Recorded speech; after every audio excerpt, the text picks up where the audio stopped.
secret place, which is Elizabeth Street. This has literally been curated by the Cadogan Estate to be aesthetically beautiful.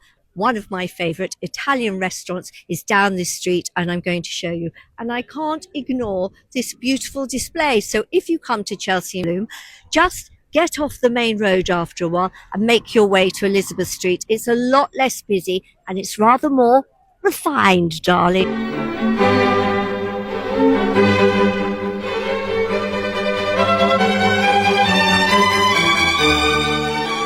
Authentically Italian. It's been going for 25 years, so there's a reason why, because it is just fantastic. So if you find yourself in Belgravia, head down to Elizabeth Street and see if you get a table. Now, you may be wondering why it's empty now, because I've nipped in before service, but I promise you in about half an hour, this place is going to be rammed packed. So actually, book, maybe book.